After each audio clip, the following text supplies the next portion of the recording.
Shalom saudara yang diberkati Tuhan.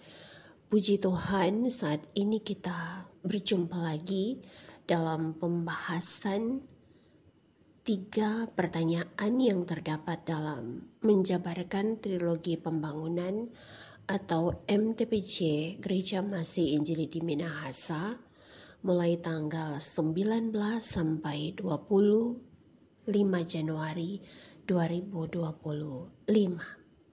Dasar dari pembahasan ini adalah Kitab Perjanjian Lama Ulangan pasal 30 ayat 11 sampai ayatnya yang ke-20.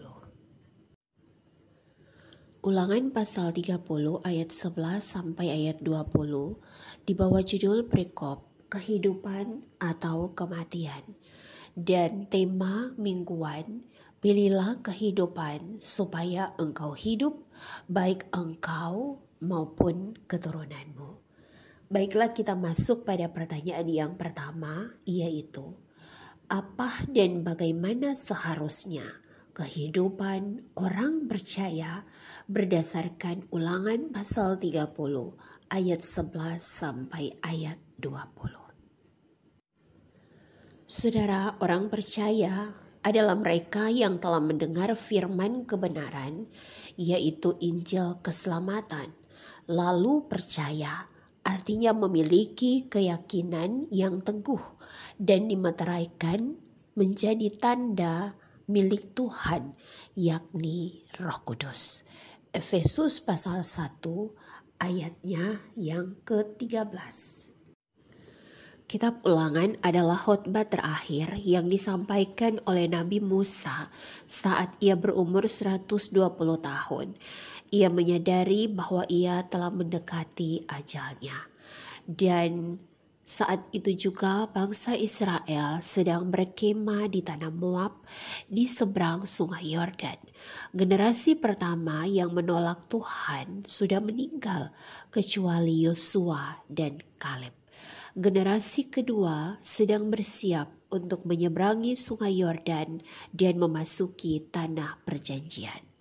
Tujuan utama kitab Ulangan menurut perkataan Musa adalah untuk memberikan pengajaran kepada orang Israel yang akan hidup tersebar di seluruh tanah Kanaan.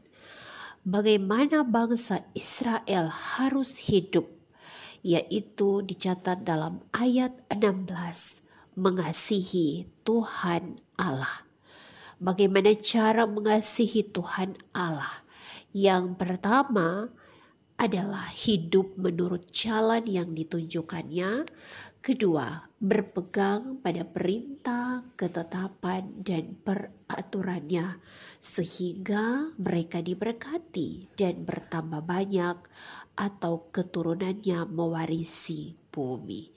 Ini dicatat di dalam kitab Perjanjian Lama. Sebaliknya dalam ayat 17 dan 18, jika umat tidak mau mendengar, berpaling, menyembah dan beribadah kepada Allah lain, maka mereka akan binasa dan tidak akan panjang umur.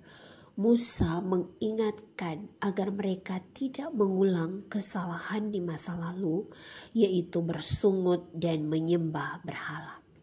Karena itu, orang percaya di masa kini, yaitu saya dan saudara-saudara, harus hidup mengasihi Tuhan dengan hidup menurut jalan yang ditunjukkannya dan berpegang pada perintah, ketetapan dan peraturannya, maka kita akan diberkati.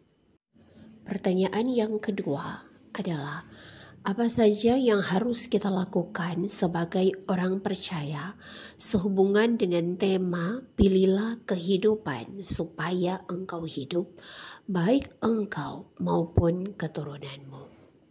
Saudara, oleh Allah, orang percaya diberi kebebasan untuk memilih. Ayat 19 bagian B. TCO tahun 2011 mencatat bahwa dampak dari keputusan memilih dapat dirasakan oleh keturunan selanjutnya. Karena itu apa yang harus kita dilakukan? Yang pertama adalah mengasihi Allah. Kedua, mengikuti Allah. Ketiga, memelihara perintah, ketetapan, dan hukum Allah. Ada 3 kata kerja. Yang pertama, mengasihi, mengikuti kedua, dan yang ketiga, memelihara. Kasih yang tulus kepada Allah diungkapkan dengan setia mengikutinya dan mematuhi segala perintah, ketetapan, dan hukum Allah. Allah menjanjikan kelimpahan dan berkat, bukan hanya secara materi, tetapi juga kehadirannya dalam setiap aspek kehidupan.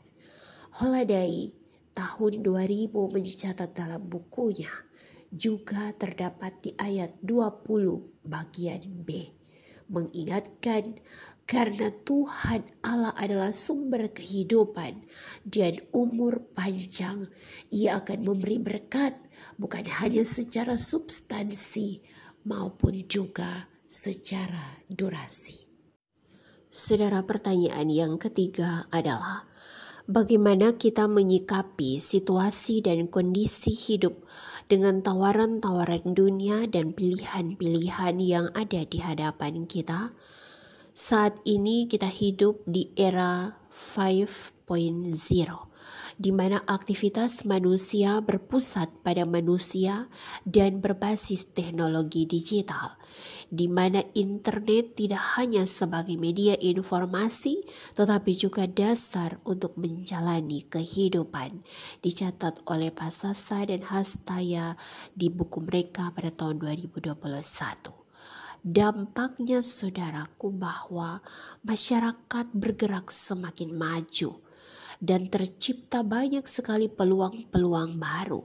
Namun terjadi juga pergeseran budaya dan nilai tradisional ketika Tandana mencatat dalam bukunya The Power of Identity.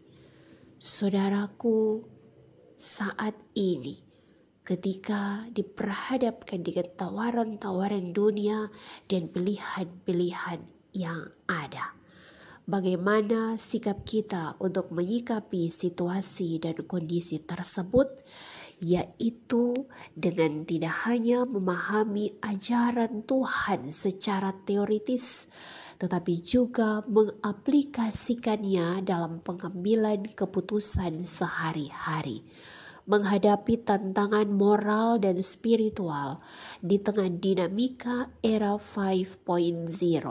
Ulangan 30 ayat 11 sampai 20 bukan hanya sebagai firman yang dibaca, tetapi harus menjadi firman yang dilakukan. Demikian pembahasan kita, saudaraku. Kiranya kita semua diberkati, baik pribadi dan keluarga. Kita tetap mengasihi Tuhan Allah kita. Damai di hati, shalom.